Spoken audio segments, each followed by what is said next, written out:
El tema que nos convoca en esta noche es el tema de la ansiedad.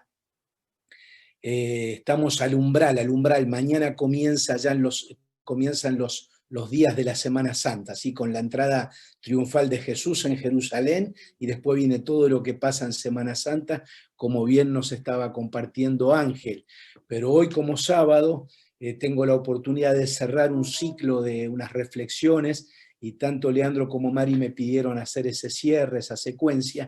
Entonces tengo que cerrar con la clave del presente, y por eso escogí el tema de la ansiedad, porque la ansiedad es un exceso de futuro, por lo tanto nos roba el presente, ¿sí? La ansiedad es un exceso de futuro que nos roba el presente. Así que vamos a zambullirnos en el tema. ¿Cuántos queremos escuchar de este tema, sí? ¿Cuántos estamos ansiosos? A ver, ¿cuántos estamos ansiosos por escuchar acerca de la ansiedad, sí? Había un hermano que ya falleció hace muchos años, que era tan ansioso, que cuando iba en colectivo había asientos para sentarse, pero él iba parado. Y decían, ¿por qué no te sentás? Porque quiero llegar más rápido, estoy tan ansioso, que ni se sentaba de apurado que estaba, ¿no? Así que, bueno, hay muchos que están aquí en Casa de Gracia que son muy parecidos a este hermano que era tan ansioso, ¿sí? Pero bueno, vamos a meternos en el tema, que es un tema impresionante, un tema extraordinario. Imagínense con este tema de la pandemia, si hay un tema que se habló durante la pandemia y se va a seguir hablando, es sobre la ansiedad. Leí un titular esta mañana en uno de los portales de noticias que decía que la ansiedad va a ser el gran tema post-pandemia. El gran tema post-pandemia va a ser la ansiedad.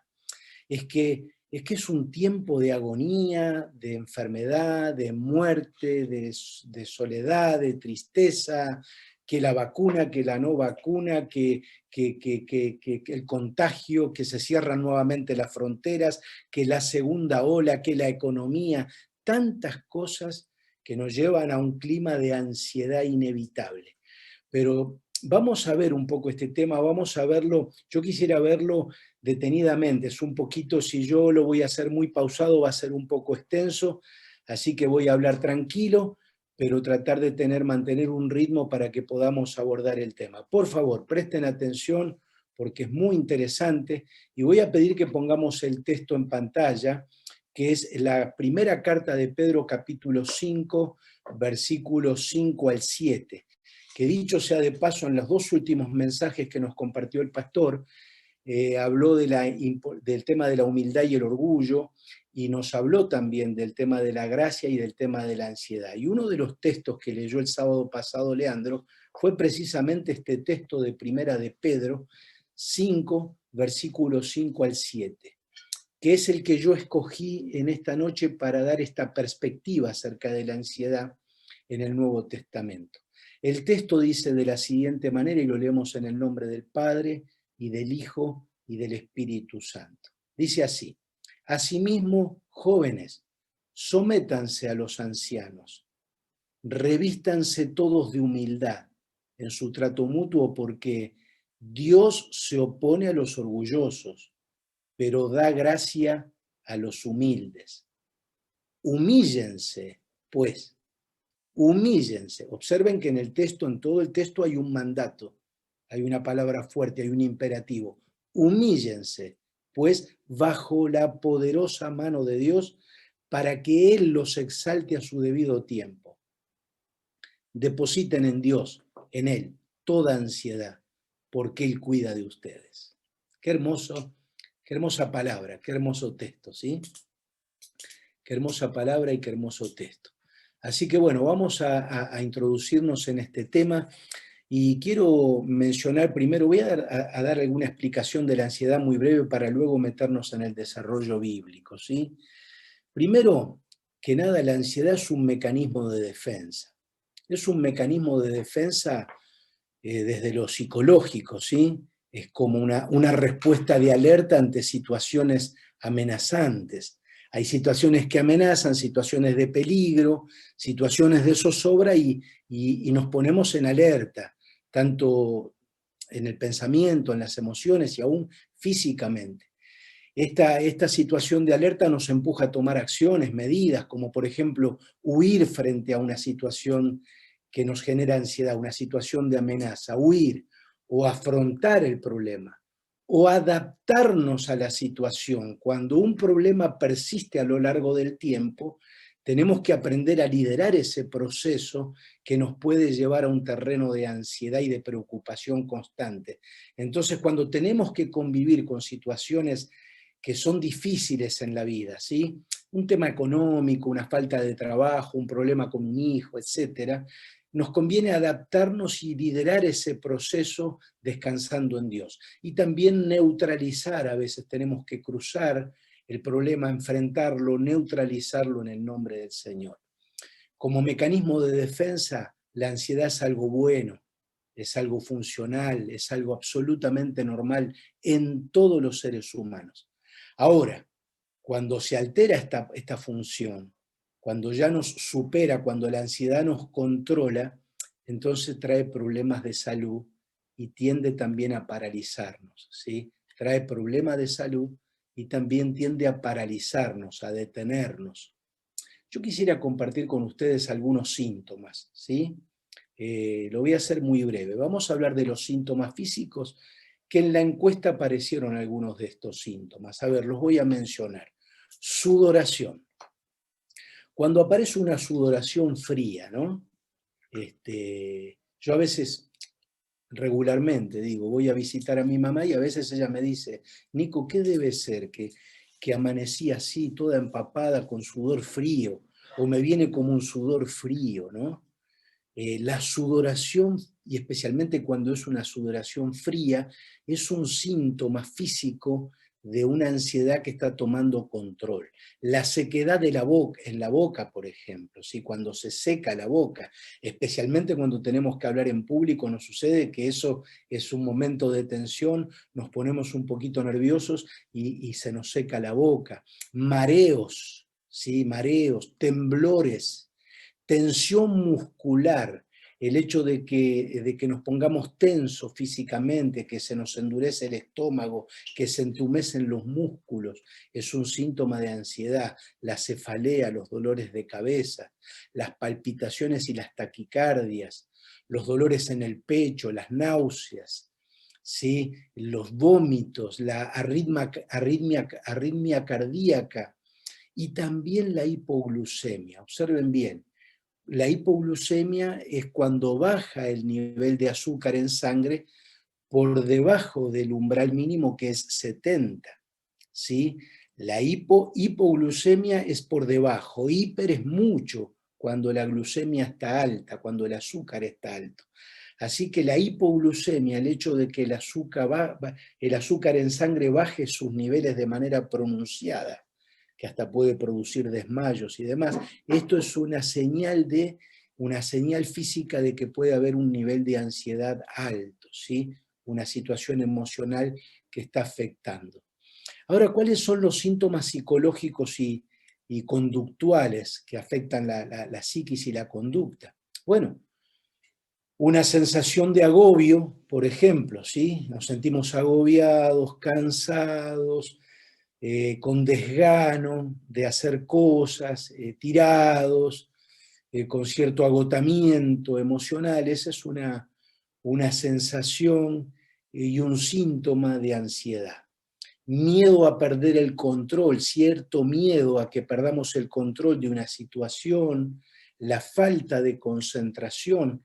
Vieron que nos sucede también a veces cuando estamos orando, que nos desconcentramos, que perdemos la concentración y nos vamos con el pensamiento, es porque hay una preocupación en nuestra vida que hasta no nos permite ni siquiera poder descansar en Dios en ese momento. Cierto nivel de irritabilidad, cuando nos ponemos irritables, pero cuando la irritación está en desproporción a la circunstancia, es decir, cuando es una irritación desmedida frente a lo que está sucediendo, ese es un síntoma de ansiedad. Y la obsesión también, cuando nos ponemos obsesivos, y algunos somos obsesivos compulsivos, ¿sí? Ese es un caso mío personal y Sonia les podría comentar algo de eso, que eso a veces me pongo demasiado obsesivo con algunas cosas, ¿no? Es un síntoma también de ansiedad. Bien, hasta ahí es como que estamos viendo los aspectos más bien que tienen que ver con qué es la ansiedad y con los síntomas. Pero ¿qué nos dice el Nuevo Testamento acerca de la ansiedad? ¿Qué nos dice el Nuevo Testamento? ¿Sí? Bueno, el Nuevo Testamento habla mucho de la ansiedad, pero yo quiero tocar solamente tres perspectivas, ¿sí? Y detenerme en Pedro. Pablo habla de la ansiedad, Jesús habla de la ansiedad y Pedro habla de la ansiedad, pero también hay otras menciones en el texto del Nuevo Testamento, pero quería tomar estas tres miradas, estas tres perspectivas, estos tres abordajes del tema de la ansiedad. Filipenses, por ejemplo, no lo vamos a leer, ¿sí? Posiblemente nos pueden ayudar More, Gris, poniendo allí en el chat el texto, pero Filipenses capítulo 4, versos 6 y 7, Pablo está abordando el tema de la ansiedad allí, ¿sí? Capítulo 4, versos 6 y 7. Pablo está diciendo, por nada estén afanosos, por nada estén preocupados, por nada estén ansiosos. Cuando Pablo dice esto, está presentando la ansiedad como un problema, porque está diciendo, no estén ansiosos, no estén preocupados, por nada, absolutamente por nada se preocupen. Porque está diciendo, si ustedes se ponen muy ansiosos, entonces están teniendo un problema. Entonces inmediatamente Pablo nos da la solución bajo la inspiración del Espíritu Santo y nos dice, si no sean conocidas, si no hagan conocidas sus peticiones, que delante de Dios con toda oración y ruego y súplica y con acción de gracias. Es decir, la solución al problema de la ansiedad, en lugar de preocuparse, dice Pablo, hagan conocidas sus peticiones delante de Dios. En vez de estar dando vuelta alrededor de la preocupación, oren. En lugar de estar dando vuelta alrededor de la preocupación y pensando en la noche y dando vuelta y perdiendo el sueño por esto, oren y háganlo con insistencia, háganlo de manera persistente, de manera intensa, con todo tipo de oración y con ruego y con súplica. Y miren, el apóstol Pablo también dice, y con acción de gracias. Es decir, la acción de gracias es una oración de fe. Porque cuando nosotros estamos enfrentando una situación y estamos llevando un pedido delante de Dios y comenzamos a agradecer antes de que venga la respuesta, le estamos dando un mensaje a Dios de que estamos orando con fe. Y si hay algo ante lo que Dios se doblega, es ante la fe. La fe lo puede a Dios. Y cuando hay una persona que está orando con fe, ante eso Dios se doblega en el sentido que su corazón se sensibiliza. Lo dijo Jesús, ¿se recuerdan? No he visto una fe tan grande en todo Israel como la de aquel centurión que dijo, Señor, no hace falta que llegues a mi casa, tan solo di la palabra y mi hija se sanará. Es decir, era tanta la fe que tenía el centurión que Jesús dijo, no he visto una fe tan grande en todo Israel. Y al instante la niña fue sana, la niña fue salva, la niña resucitó. Es decir, la acción de gracias es una oración de fe. Pero también Pablo nos da en el versículo 7 el resultado. El resultado a este tema. Tenemos un problema que es la ansiedad, tenemos una solución que es la oración intensa y persistente, y tenemos un resultado que es la paz de Dios que sobrepasa todo entendimiento, guardará vuestros pensamientos y vuestros corazones en Cristo Jesús. La figura de la paz en este texto, en el original, en la lengua original, es la figura de un soldado con un escudo que está protegiendo una puerta. Es decir, la paz de Dios es como un soldado que está protegiendo tu mente y que está protegiendo tu corazón, que está guardando tus pensamientos y que está guardando tu corazón. ¿Sí? Otra perspectiva de la ansiedad nos da Jesús en el Sermón de la Montaña. Qué interesante, el Sermón de la Montaña lo cuenta Mateo en su Evangelio y también lo cuenta Lucas, solo que Mateo lo hace mucho más abarcativo, ocupa más lugar, y Lucas es más sintético, más breve. En Mateo el capítulo 5, el capítulo 6 y el capítulo 7 es todo el Sermón del Monte, ¿sí? Dentro del Sermón de la Montaña Jesús aborda el tema de la ansiedad, predica sobre el tema de la ansiedad. Y lo hace en el capítulo 6, desde el verso 25 al 34.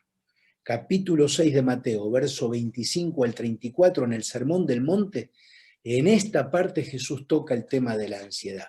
Naturalmente que es muy extenso leer todos esos versículos, pero de manera sintética Jesús dice que la vida es más que el alimento, ¿sí? Jesús le dice a las personas que lo están escuchando, a las multitudes, escuchen, ustedes que se preocupan qué voy a comer y qué ropa me voy a poner y qué va a ser de mí mañana. Jesús le dice, miren, la vida es más que el alimento. El alimento es importante, pero más importante es que tengas aire en tus pulmones. Más importante es la vida, ¿sí? Porque si tenés vida, tenés esperanza de conseguir alimento. De hecho, aunque miren, hago un paréntesis pequeño aquí, qué distinto que es el mundo hoy. Cuando yo era un muchacho adolescente había trabajo. Si uno buscaba trabajo, conseguía trabajo. Y de hecho, nosotros queríamos trabajar. Y nuestros padres nos empujaban a trabajar. Había una cultura del trabajo.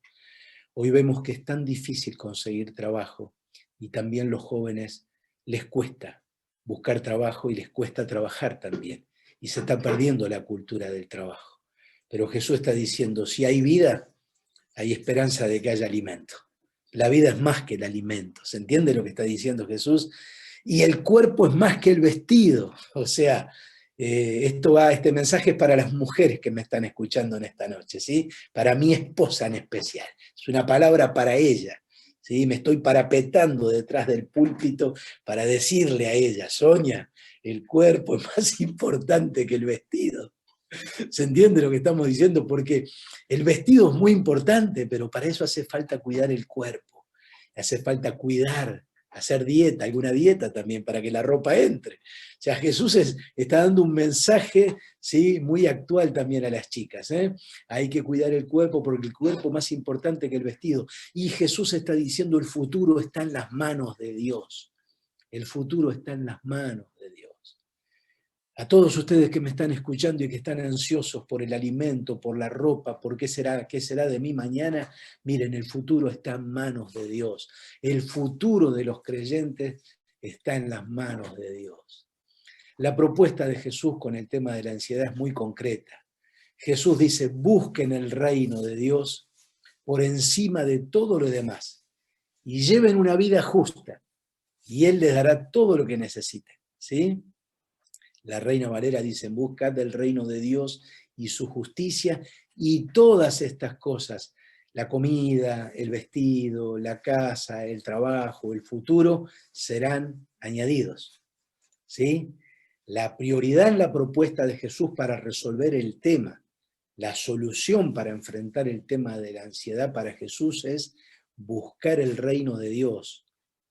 Y después no termina, y en el verso 34 Jesús dice, así que no se preocupen por el mañana, porque el día de mañana traerá sus propias preocupaciones. No se preocupen por el día de mañana, porque el día de mañana traerá sus propias preocupaciones. Los problemas del día de hoy son suficientes por hoy. Jesús está diciendo, cada día trae su propio afán, sus propias preocupaciones. ¿Para qué te vas a preocupar del mañana cuando ya con el día nos basta? Así que por esto yo enfatizo tanto la importancia del presente como nuestro capital más importante, porque si nosotros podemos enfrentar bien el presente, también vamos a tener fuerzas para poder caminar en el futuro. ¡Wow! Qué interesante la perspectiva del Nuevo Testamento. Miren, les digo algunas expresiones acerca de la ansiedad. La ansiedad es el interés que se paga por la aflicción antes que ésta ocurra. La ansiedad es el interés que se paga por la aflicción antes que ésta ocurra. Otra expresión, la preocupación no roba el sufrimiento del mañana, solo debilita la dicha del presente. La preocupación no te roba el sufrimiento, la preocupación que tenés hoy, que pusimos en la encuesta, que a veces, muchas veces, o que siempre estamos preocupados, la preocupación no te roba el sufrimiento del mañana, solo te debilita que disfrutes el presente, te roba el presente, te quita la dicha del presente, te carga el presente, te lo carga de preocupaciones, de ansiedades, te quita el sueño tranquilo, te quita disfrutar del amanecer, te roba tus días, te enferma físicamente, te enferma psicológicamente. Miren, las personas difícilmente se mueren por falta de trabajo, ¿sí?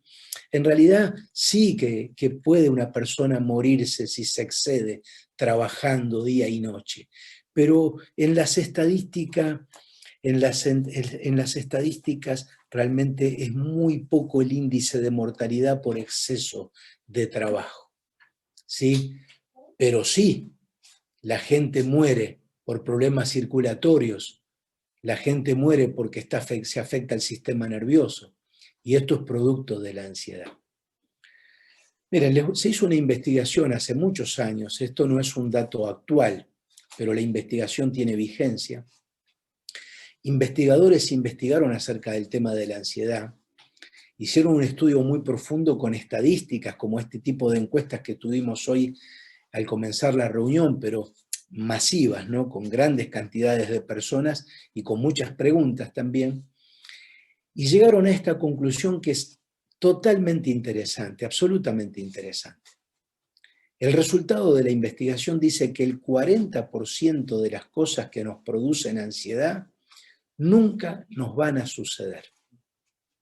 El 40% de las cosas que nos preocupan nunca van a ocurrir, ¿sí? Otro resultado que arroja la encuesta es que el 30% de las cosas que nos preocupan ya sucedieron. El 30% de las cosas que nos preocupan ya ocurrieron en el pasado, solamente están ocupando nuestro presente, pero ya pasaron. El 12% de las cosas que nos preocupan son por razones infundadas de salud.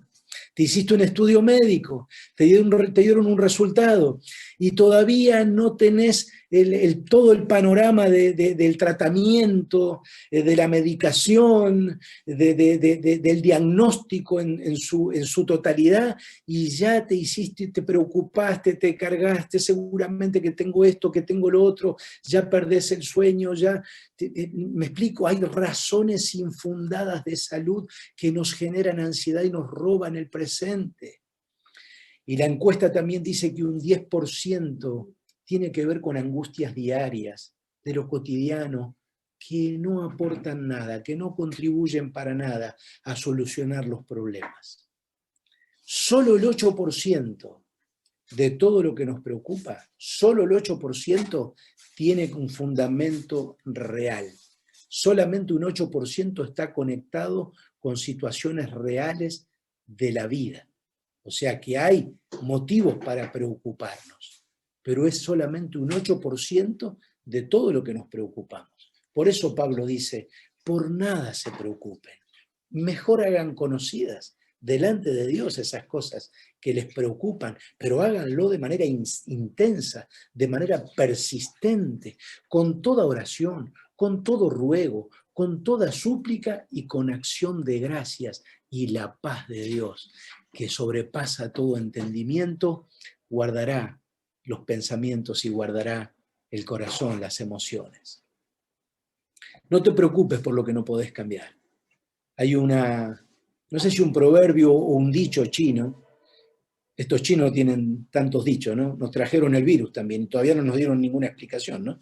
Pero bueno, los chinos tienen un dicho que dice, si algo tiene solución, ¿por qué preocuparse? Si algo tiene solución, ¿para qué te vas a preocupar? Y también dice, si algo no tiene solución, ¿para qué preocuparse? Es decir, si algo tiene solución, no hay por qué preocuparse. Y si algo no tiene solución, tampoco hay por qué preocuparse. Es muy importante la frase, muy interesante, ¿sí?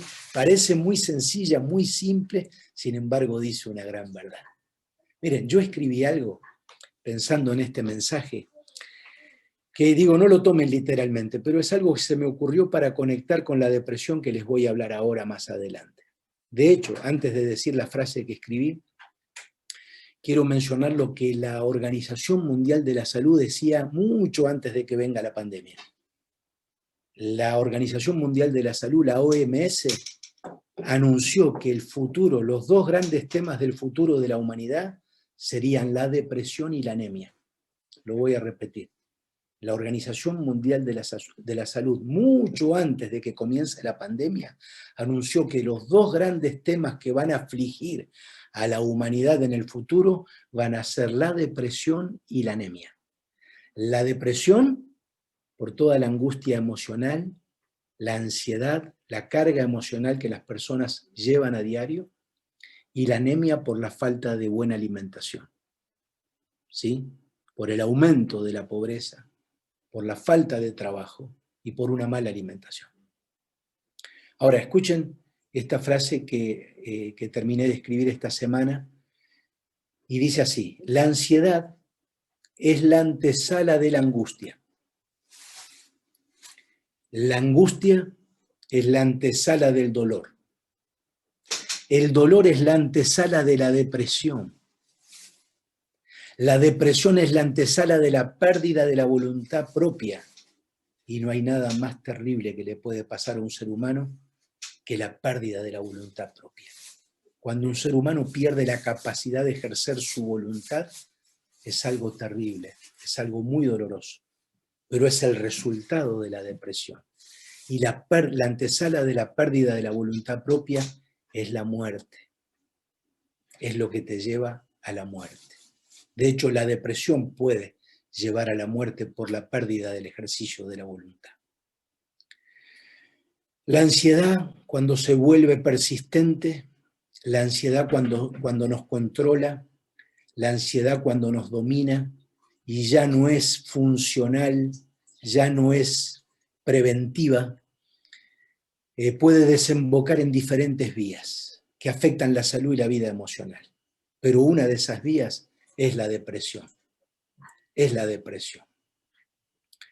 Y hoy se mencionó esto de una visión negativa de uno mismo. Escuchen, cuando una persona, en la encuesta se dijo, en una de las preguntas, cuando una persona cae en depresión, tiene una visión negativa en 3 direcciones. Escuchen bien, cuando una persona cae en depresión, tiene una visión negativa en 3 direcciones.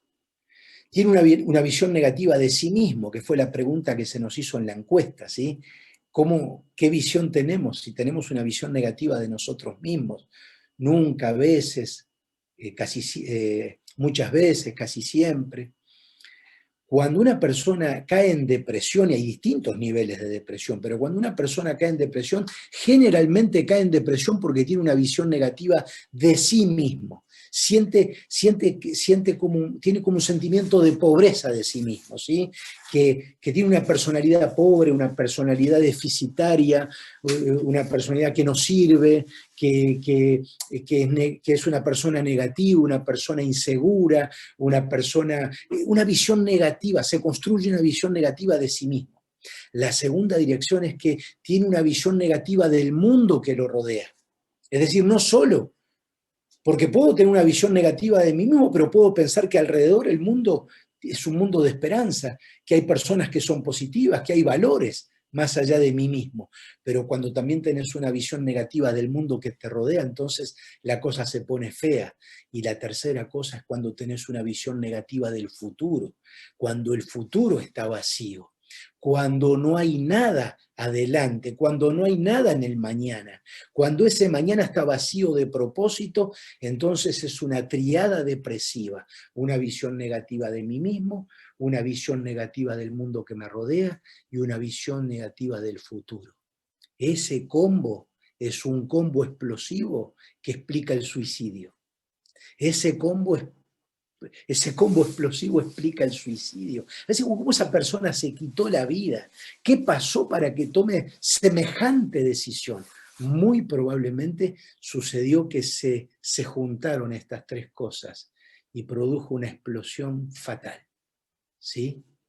Así que tenemos que estar alerta en este estadio de la depresión. Recuerden, la ansiedad es la antesala, ¿sí? Lo dijimos, de la angustia la antesala del dolor, el dolor la antesala de la depresión es la antesala de la pérdida del ejercicio de la voluntad, y eso te lleva indefectiblemente a la muerte. Depresión es un exceso de pasado, estrés es un exceso de presente, ansiedad es un exceso de futuro, ¿sí? Cuando sentimos depresión es porque tenemos un exceso de pasado, y todos los excesos son malos y negativos, porque están fuera de control, porque no está dentro de la moderación. Un exceso es pecado. Todos los excesos son pecados, porque se salen de lo que es el ámbito del equilibrio y de la moderación. Entonces la depresión es un exceso de pasado. El estrés es un exceso de presente. Y la ansiedad es un exceso de futuro.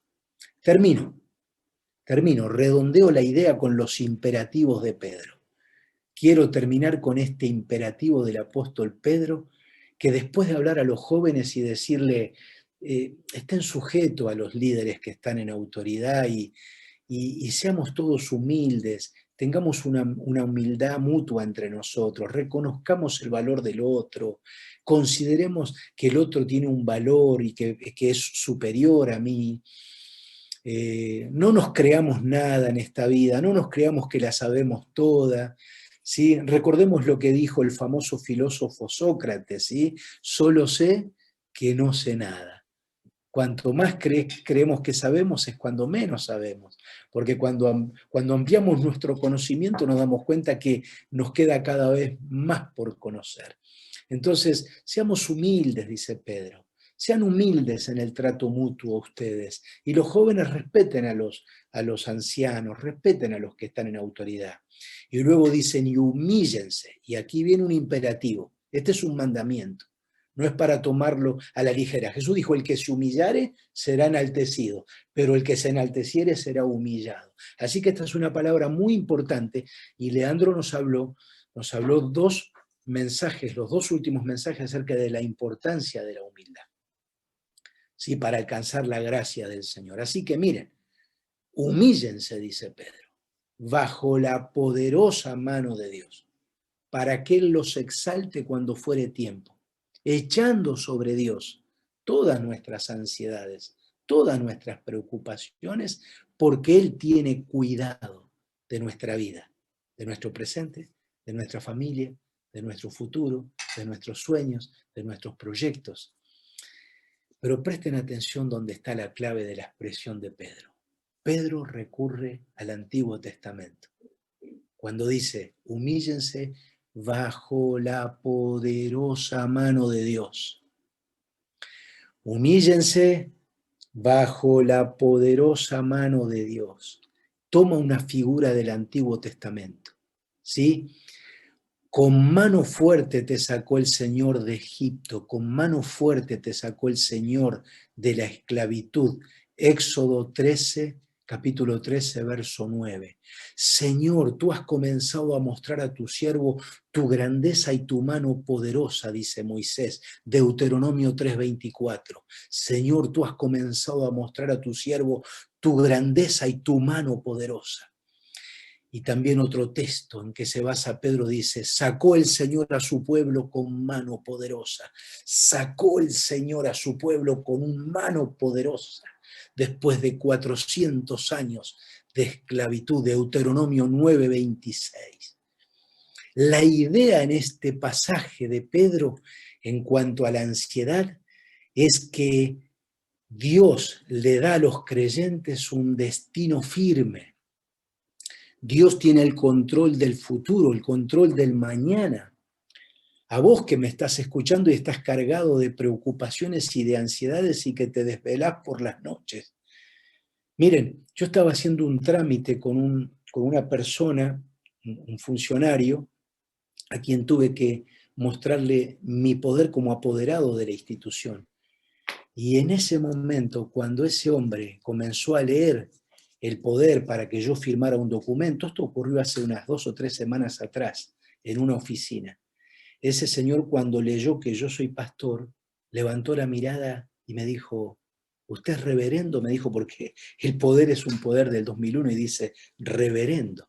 Dice, ¿usted es reverendo? Entonces, bueno, le dije que sí, que era pastor y demás.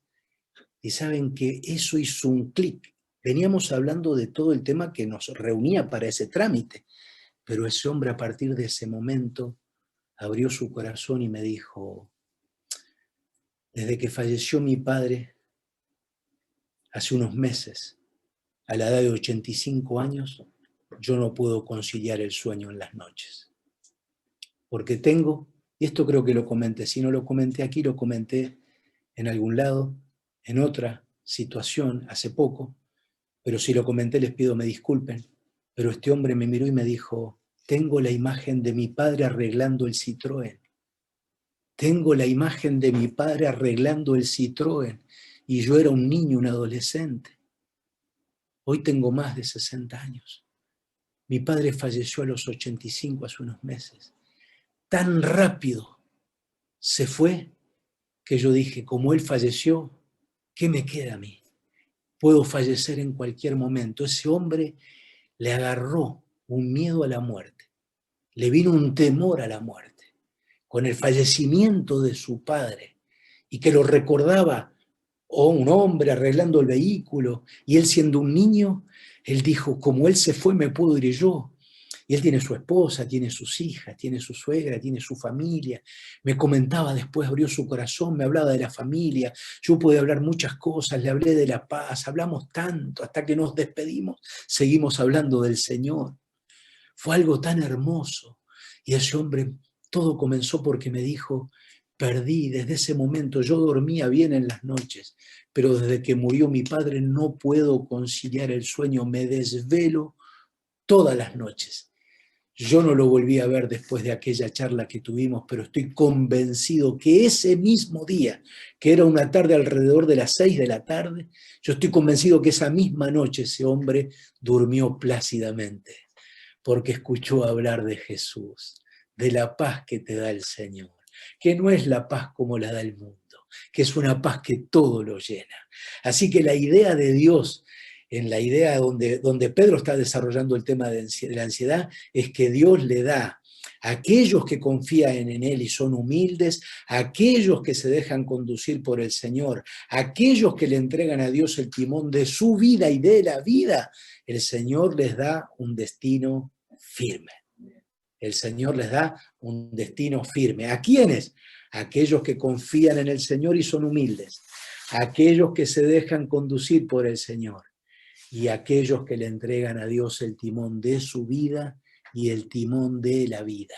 A esos, a aquellos, a vos y a mí, el Señor nos da un destino firme que nos permite vivir la vida con serenidad, la vida con calma, sin irritarnos, sin acelerarnos, sin ponernos nerviosos, sin sacarnos, sino con la capacidad de contar hasta 10, conservar la calma, y aunque las cosas se pusieron difíciles, y aunque las papas están que queman, y aunque no vemos la salida, poder entender que Dios siempre tiene una respuesta, que Dios siempre tiene la solución y que Dios siempre tiene la salida. Padre, en esta hora quiero bendecir a todos los que están escuchando esta palabra, Señor. Quiero bendecir a todos quienes están escuchando esta enseñanza, esta palabra, y soltar estos versículos tan poderosos que hemos leído, Señor. Por nada estén preocupados.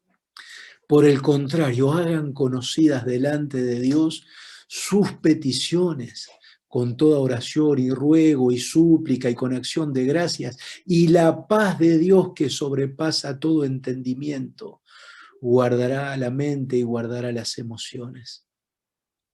Las guardará en Cristo Jesús. La vida es mucho más que el alimento, y el cuerpo es mucho más que el vestido, y el futuro está en las manos de Dios. ¿Por qué se preocupan tanto por el mañana? No le basta el día, sus propias preocupaciones, dice Jesús. Por lo tanto, busquen primero el reino de Dios, busquen como prioridad en la vida el reino de Dios y su justicia. Y todas estas cosas que a ustedes les preocupan les serán añadidas. Y Pedro concluye diciendo, humíllense bajo la poderosa mano de Dios. Esa mano que sacó al pueblo de la esclavitud, esa mano que guió al pueblo en el desierto, esa mano poderosa es la que está sobre tu vida, sobre tu hogar. Sobre tu hogar, no dije sobre tu casa, porque tu casa es una cosa, pero tu hogar es otra cosa. Tu hogar son las personas que conviven con vos en el día a día. Sean quienes fueren, ese es tu hogar. Las personas que están con vos debajo del mismo techo, ese es tu hogar. Y la poderosa mano de Dios está sobre tu vida, está sobre tu hogar, está sobre tu presente y está para darte un destino firme. Esto nos habla de la serenidad de los creyentes, la serenidad de los cristianos, que podemos cantarle alabanzas a Dios y confiar en Él aún en medio de la tormenta. Paz en medio de la tormenta nos da el Señor. Yo quiero bendecir tu vida. Yo quiero declarar que esta noche vas a dormir tranquilo, vas a dormir sereno, vas a tener un sueño tranquilo, vas a dormir toda la noche, vas a soñar cosas buenas, te vas a levantar fuerte mañana domingo en la mañana con alegría, con gozo para vivir el domingo. Yo declaro que no te vas a desvelar esta noche. Yo declaro que no vas a tener perturbaciones. Yo declaro que tu mente va a ser gobernada por el Espíritu de Dios. Si encomendas al Señor tu sueño y decís, como decía el salmista, en paz me acostaré y asimismo dormiré, porque solo tú, Señor, me haces vivir confiado. Decilo conmigo ahora, en este momento donde estás. Vamos a hacer que la palabra tenga una hermenéutica comunitaria. Vamos a hacer ahora que la palabra misma sea interpretada por el Espíritu Santo cuando la proclamamos todos juntos, porque la palabra cuando es dicha y es oída, entonces también es interpretada comunitariamente y es interpretada por el pueblo de Dios. Vamos a decir lo que decía el salmista, lo voy a decir primero y después lo vamos a decir después todos juntos. El salmista decía, en paz me acostaré y asimismo dormiré, porque solo tú, Señor, me haces vivir confiado. Ahora lo decimos todos juntos. Vamos. En paz me acostaré y asimismo dormiré, porque solo tú, Señor, me haces vivir confiado. Me haces vivir confiado, me haces vivir confiado, lo declaramos, me haces vivir confiado. Mis hijos están en tus manos, Señor. Mi vida está en tus manos, Señor. Mi matrimonio está en tus manos, Señor. Y tus manos son manos grandes y poderosas. Y bajo tu mano poderosa está mi vida. Vos tenés el control de la salud física. Vos tenés el control de la salud emocional.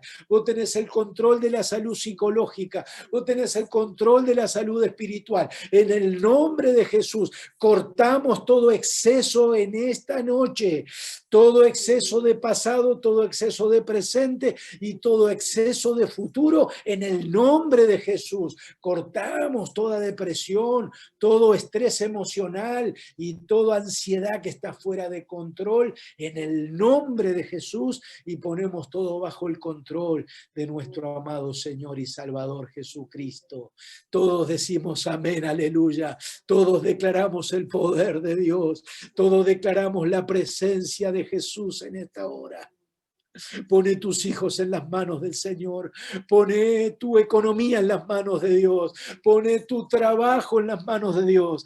Pone a la iglesia en las manos de Dios. Vamos a poner a Casa de Gracia en las manos de Dios, porque ahora estamos en un tiempo de pandemia, pero de pronto nos encontraremos debatiendo para ver qué decisiones vamos a tomar como iglesia, y nuestros pastores tendrán que recibir la guía del Señor, si vamos a alquilar un local, si vamos a comprar un terreno. ¿Qué va a pasar, Casa de Gracia, con el futuro? Bueno, ese futuro está bajo el control del Señor. Él tiene los recursos, Él tiene la respuesta, Él tiene la salida, Él tiene todo preparado. Aleluya. Yo me gozo en el Señor porque a mi Señor nada lo va a sorprender, nada lo va a sorprender. ¿Cuánto decimos amén? ¿Cuánto decimos amén? Gloria a Dios, que Dios te bendiga, que Dios te bendiga, que Dios te guarde, que Dios te guarde. Dale gracias a Dios por la etapa de la vida que estás viviendo. Los que son niños por vivir la niñez, que es la etapa seguramente más hermosa de la vida. Los que son jóvenes porque tienen, como decía Rubén Darío, juventud, divino tesoro.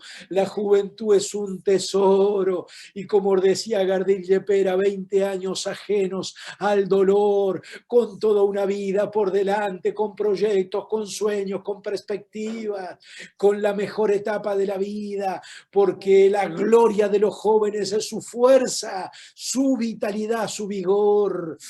Ay, los que son adultos y están transitando la etapa media de la vida, gócense, porque dejaron algunas cosas atrás para estar en la etapa donde surge el liderazgo, donde surge la capacidad de decidir, donde las grandes decisiones se toman y donde la personalidad se forja en su nivel superior. Y los que somos adultos mayores, disfrutemos del don de la sabiduría, de las virtudes de la vida, del disfrutar a los nietos, del disfrutar una buena comida, del disfrutar de la paz, de haber vivido las mejores etapas de la vida y haber triunfado y haber fracasado, haber logrado cosas y haber también experimentado la frustración, pero hoy vivir de esa experiencia y sacar las lecciones más importantes de esas experiencias vividas para que podamos dar lo mejor de nosotros y con la gracia y por la misericordia de Dios también, ¿por qué no mentorear a los más jóvenes? Mentorear a los más jóvenes por la experiencia vivida, por los errores cometidos, porque hemos aprendido de los fracasos, porque hemos aprendido de los errores cometidos. Por eso, si para los jóvenes la gloria de los jóvenes es su fuerza, la gloria de los mayores son nuestras canas, son nuestras experiencias, son las cosas vividas, porque le podemos dar valor a muchas cosas, le podemos dar valor al tiempo. No es lo mismo una hora, no es lo mismo un día para los adultos mayores que una hora y un día para los jovencitos o para los niños. Para los niños y para los jóvenes, una hora, un día pasa volando, es algo que pasó y se fue. Para nosotros es una esperanza, es una oportunidad para disfrutar. Así que cualquiera sea la edad que tengas y cualquiera sea el tiempo que estás viviendo, vivilo intensamente porque tu capital más importante es tu presente. Que Dios te bendiga. Que Dios te bendiga. Amén.